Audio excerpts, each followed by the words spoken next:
Yo, we're live. David, what's up, man? Hey Chris, yeah, doing fine. How you doing? Good. Lots of stuff to do, as always. I feel like Fridays, recently, it's been like, we usually record the podcast on Thursday, so Fridays come around, it's like, shoot, I haven't finished this project that I had on my list since Monday. Um, so, uh, yeah, Fridays is always like a little bit of a, oh my gosh, I still have so much to do day. Yeah, Um, then I it think creeps into the weekends. Yeah, I think I'll get better at that. A lot of it's like there's so much learning going on with the internet marketing stuff for this app business MBA and Opted Mobile. I wish there was a process where we could just like all we do is make products and then pass it to joint venture partners or affiliate partners and say, okay, you guys sell it. Because Yeah, it's a lot to learn on internet marketing and it's not something that you can just click the button. Even doing AdWords and Facebook ads is a big learning curve. So that's taken a lot of my brain power, um, um, but then of course all this stuff is happening in mobile world, and that's really where I enjoy being. So uh, yeah, I mean, all you know what's really happening in mobile world right now is lots of analytics stuff. You just sent me the link about the Facebook analytics, or what is it? The Facebook App Insight Analytics, right? So it's basically Facebook's released a more advanced tool for collecting data on um, users of your apps if they log in with Facebook. Just a lot of stuff's going on with analytics, so it's really cool to see how much more information we're going to get and allows us to make a lot better apps is ultimately the idea. yeah, it's like before this article, I didn't even know the app insights existed. And we are like talking 4 times a week about this stuff and like are really into it. So you see that there's like so much going on and so much out there. It's on the one hand hard to catch up, but on the other hand, it's great that there's so much opportunity out there. Yeah, I think one thing I notice when writing the newsletters every week is, can you hear me? I'm getting a little feedback. No? Yeah, I can hear you all right. Okay. Is how many things that I read during the week that we don't have a chance to talk about on the podcast. Because on the podcast, we're like, okay, let's come up with 3 topics and then like a review. And there's all sorts of stuff that we're putting on the Facebook groups or the Facebook pages or on Twitter, and that we're pulling from Mobile Dev Memo or from all sorts of sources.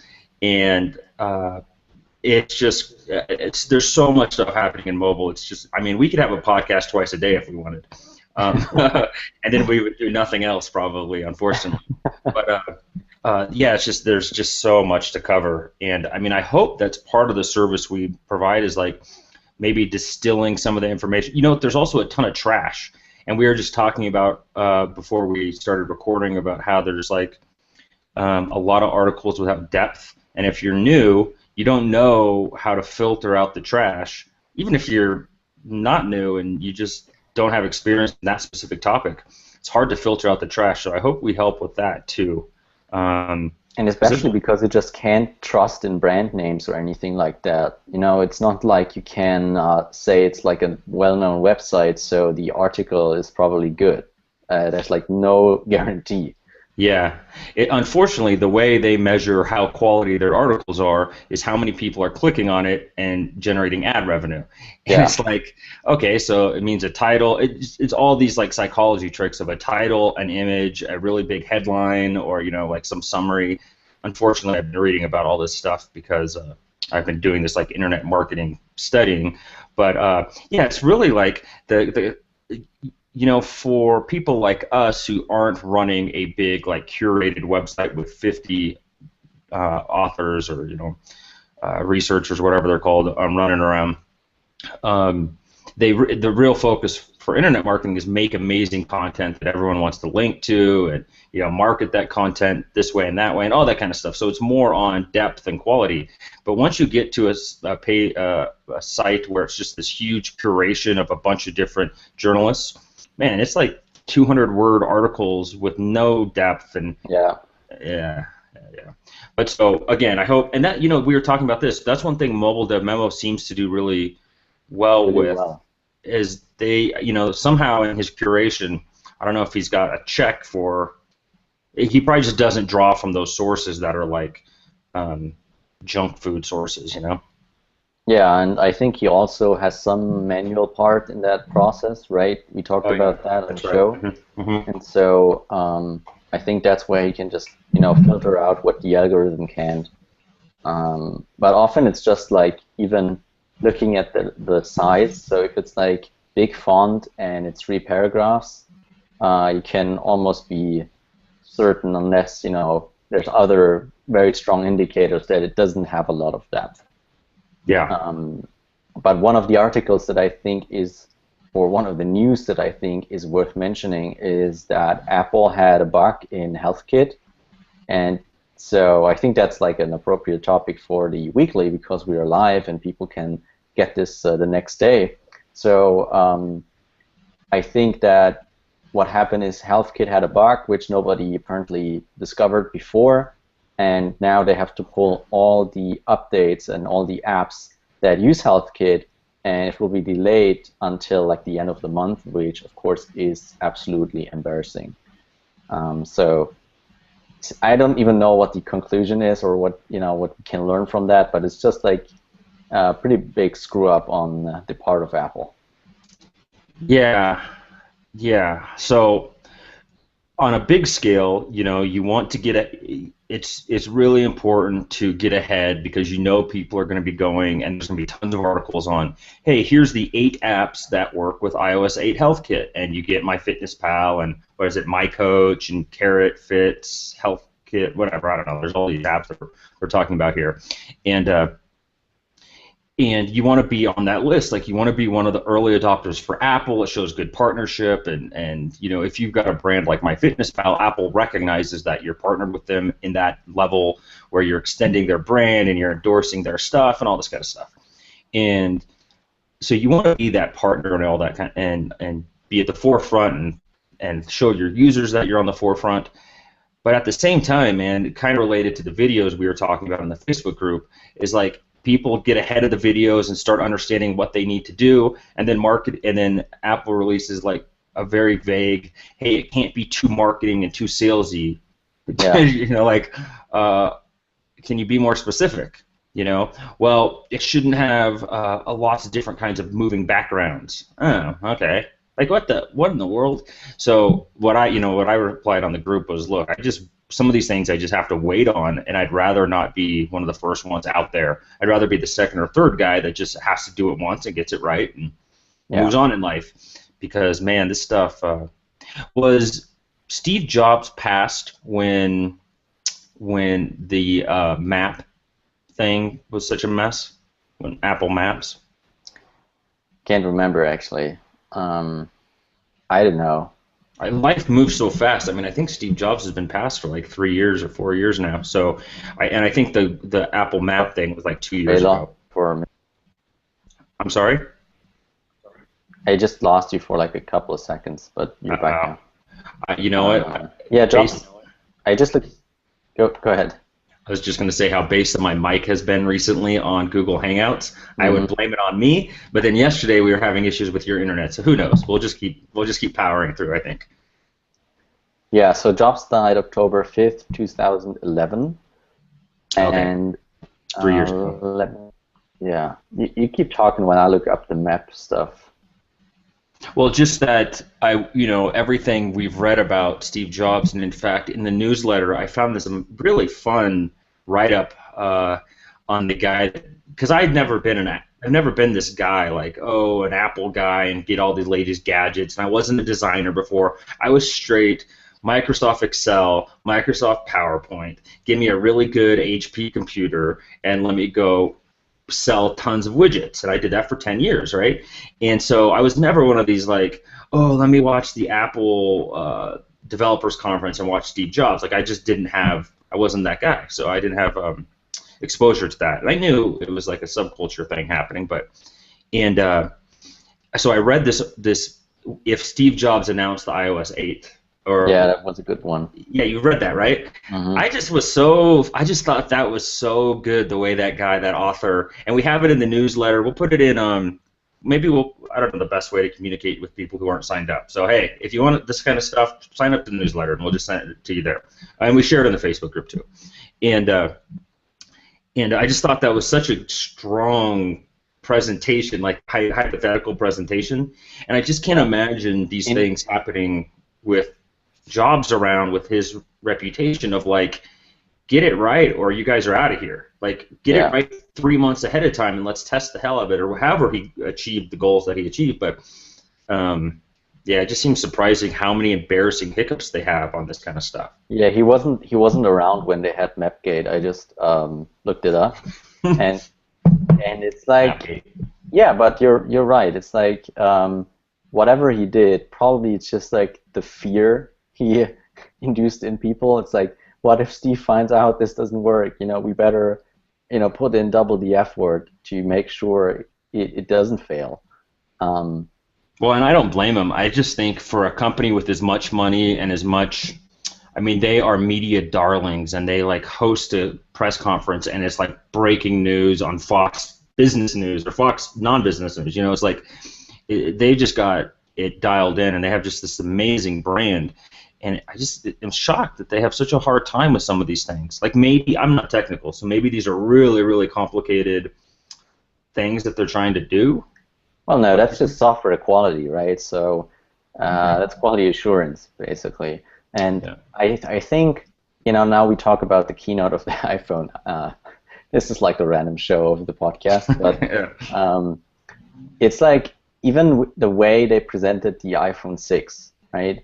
It's not that Steve would never have released this iPhone. Maybe he would, Some people say he wouldn't because it's just too big. But even if he would, he just wouldn't have sold it the same way.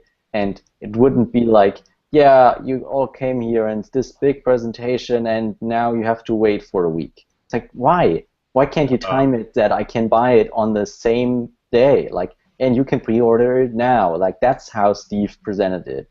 And this can't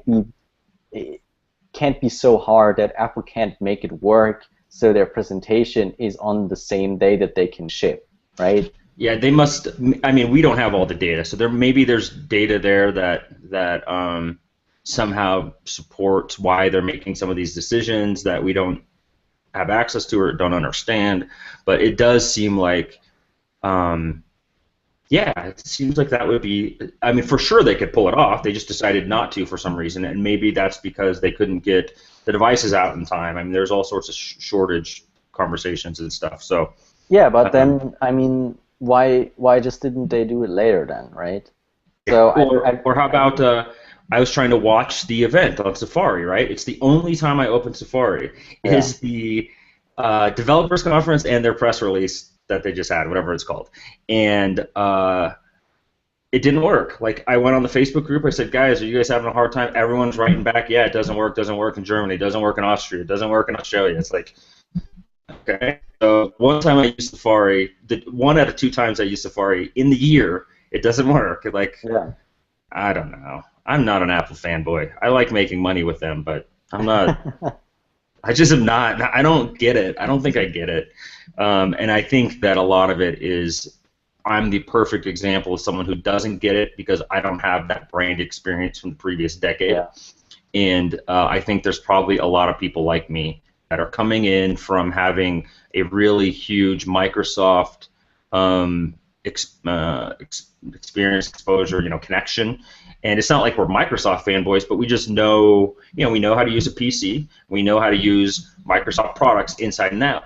And now in this whole entrepreneurial world, it's Google, it's Skype, it's a Mac. And it should be. These are quality products, and they're simple, and I really like I love the Mac, and I love Google products. But then the smartphone just doesn't, I don't know. I like my Android device better than my iPhone. It's not even close.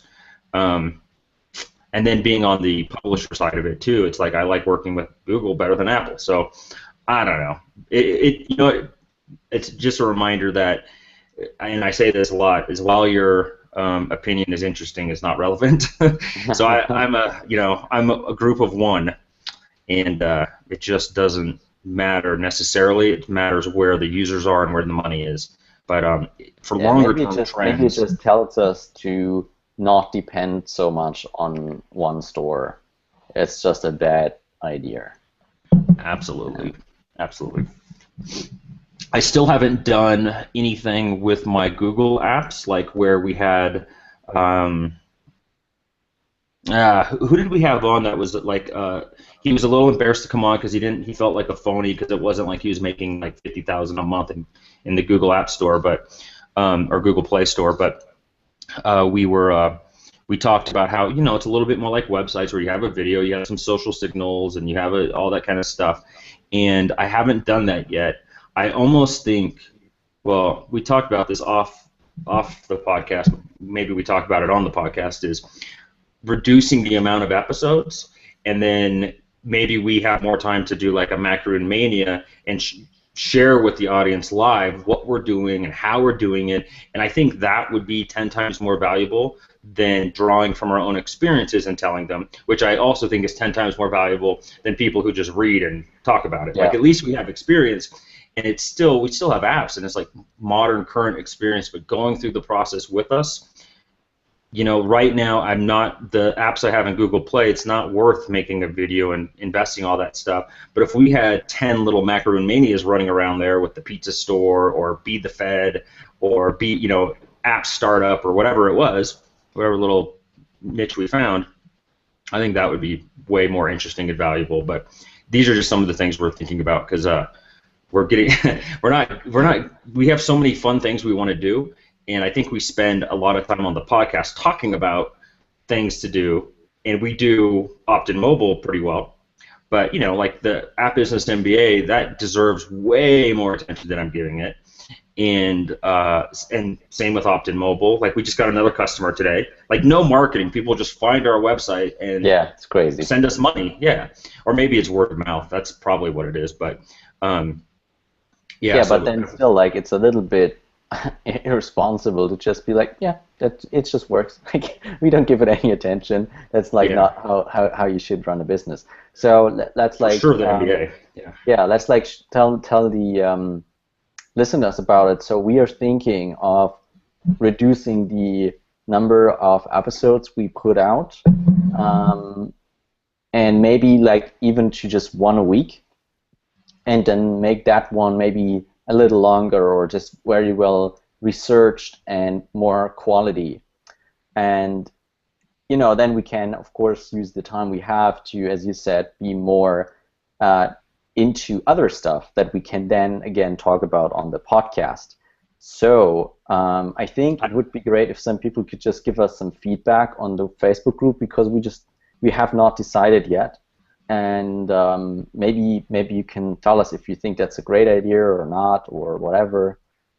Would be good to have some input, right? The thing I struggle with there is now your mic is gone. It's like broken. I think it's happened when you move something there. It needs to be something. Then it's something with the cable probably. Testing. Try to move your cable near your earbuds.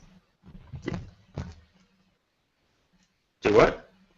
Like the cable runs down from one of your earbuds, and I think that's where it's broken. So yeah, but I don't have a mic here. The mic's over here.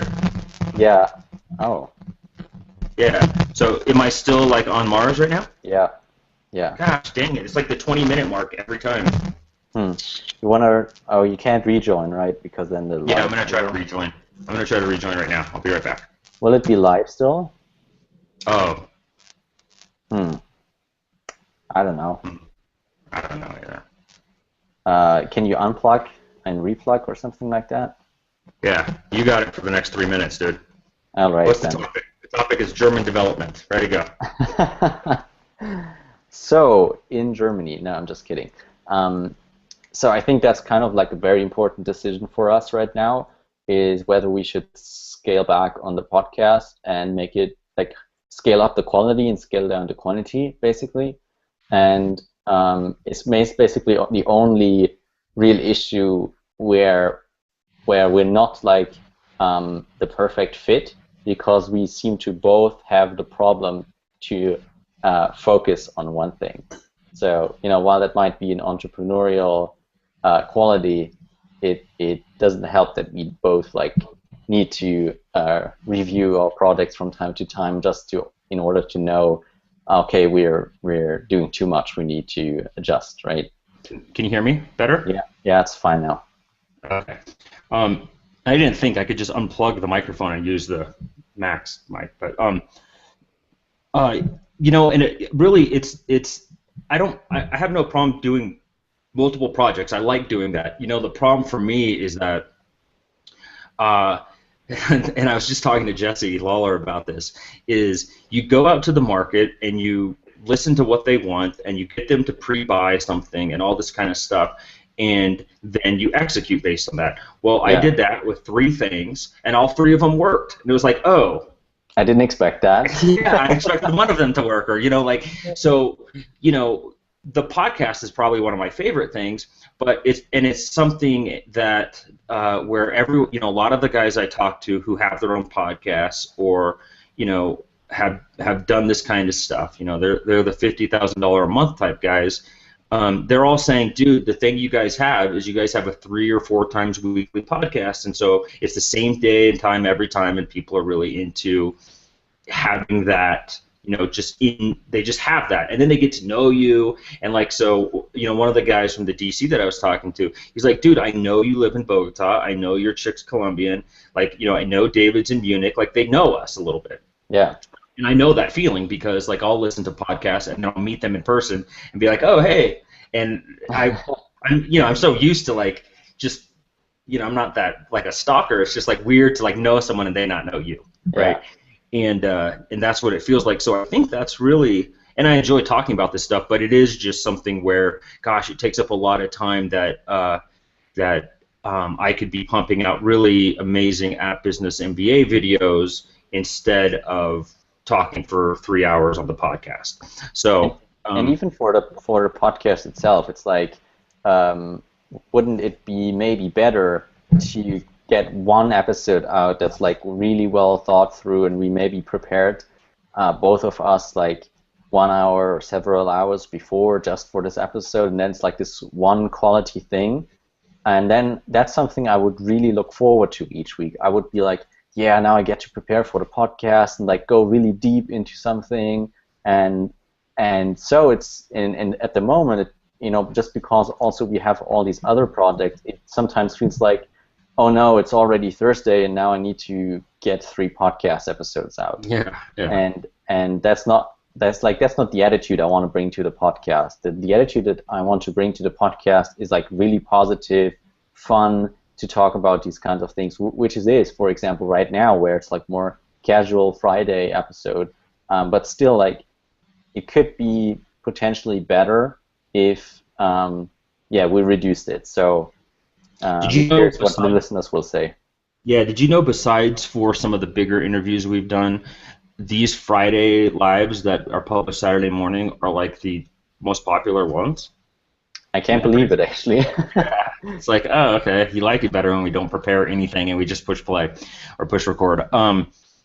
Yeah, I've actually got another idea about the podcast, and we didn't think we were going to use this time to talk about the podcast, so this is probably insanely boring if you're trying to get stuff going for mobile apps, but that's what these Fridays are, so we don't care. I mean, not that we don't care what you think, it's more that's all we had to present. Oh, well, you know what? We have some stuff about last week, but or the week that was and next week, but let me just finish this thought.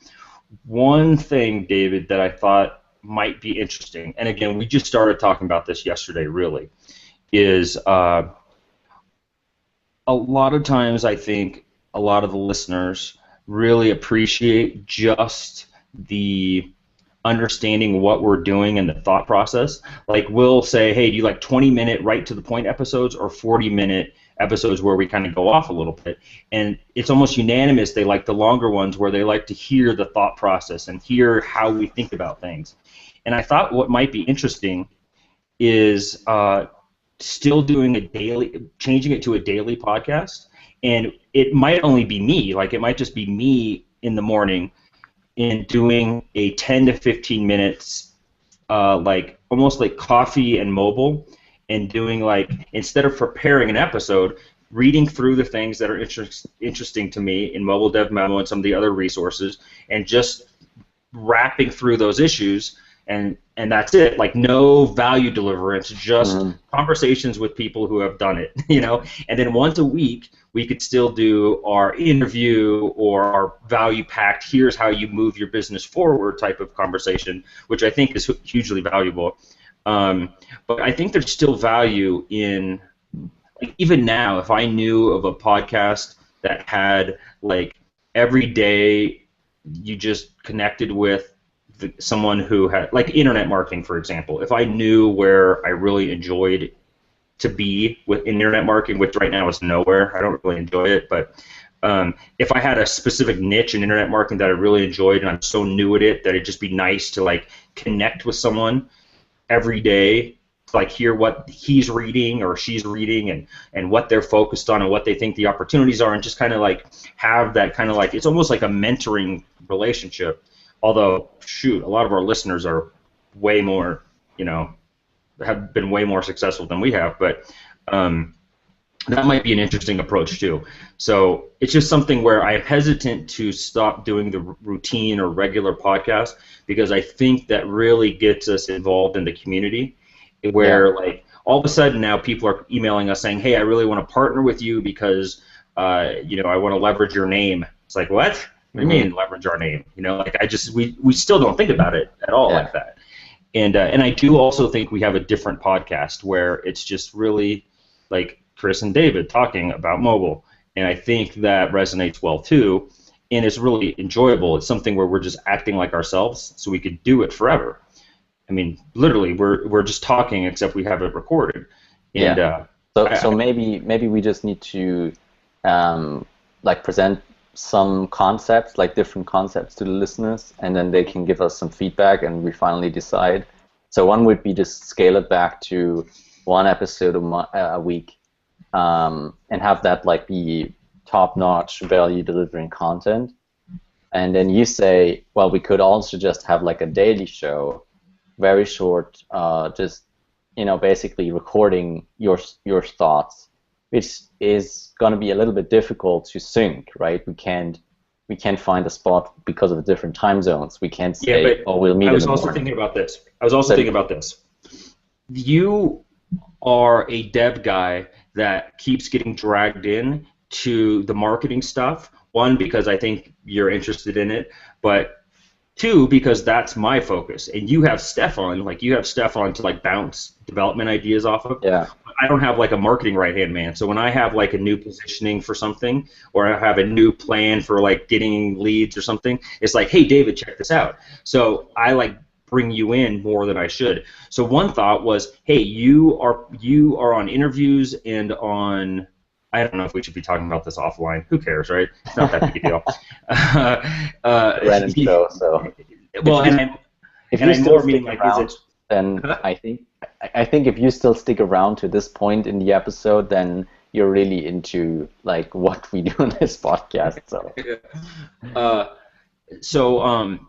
An idea could be, I'll do the coffees with Chris or coffees and mobile in the morning, and then once a week we connect on our like value-packed thing. So it's almost like two different podcasts, but we'll just keep it on the same thing, just so you can focus on development. But like for me, I'm reading the stuff anyways, and I'm like testing the stuff anyways. Yeah, because it's what I do, right? So it's just an idea. I hadn't even really thought about that until this morning when we started talking about it, but I like the idea. I think there's value there, and I like the idea of still having daily or weekly podcasts. But anyways, just stuff to think about.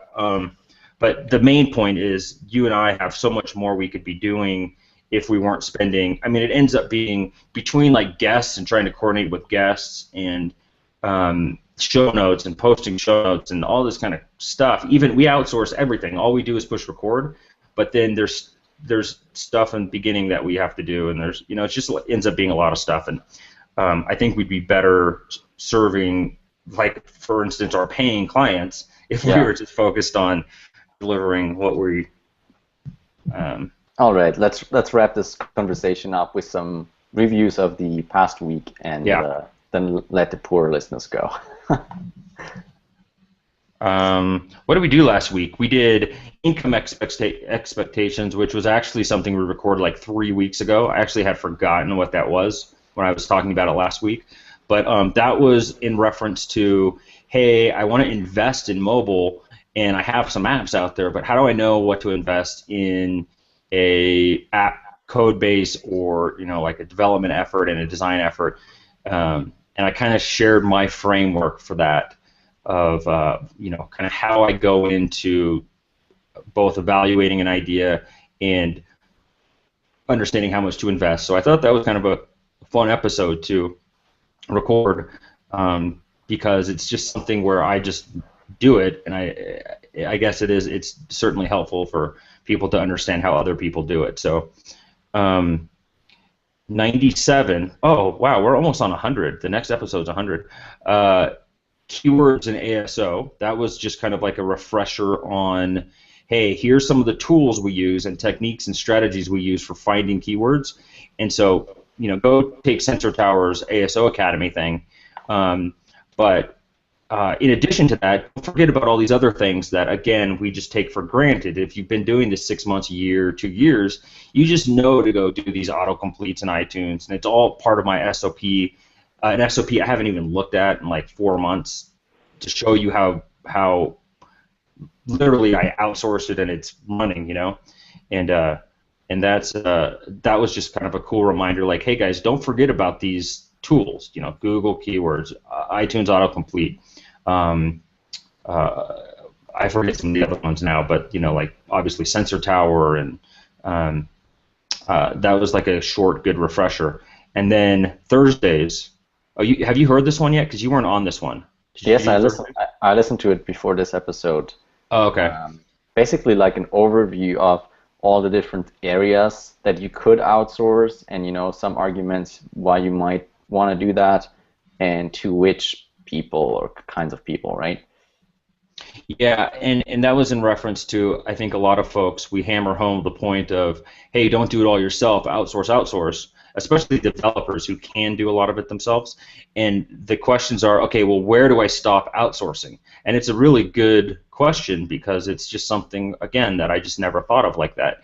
And after thinking about it and writing some notes down, it was really like, look, it's really valuable to understand retention and monetization. It's really valuable to understand where your analytics are and what you're measuring, and to define that and have that connection with your apps.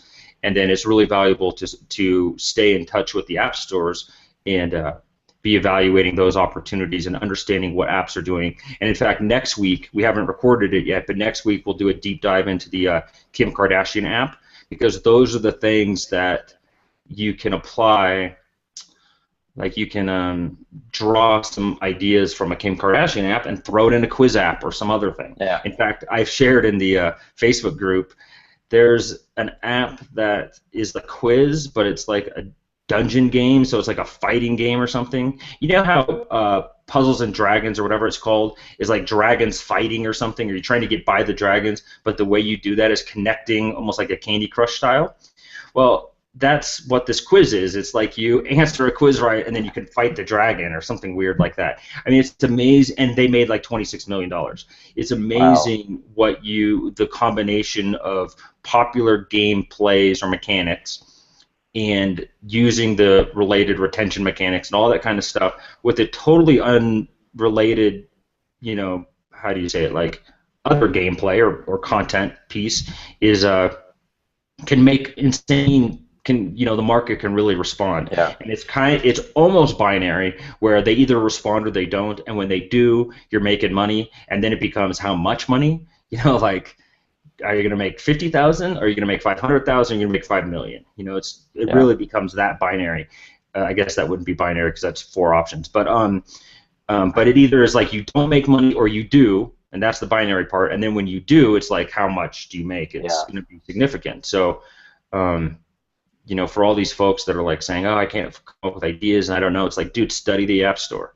Go study the App Store. It's always evolving, and there's always some new interesting app that presents like new opportunities for modeling your app after them, So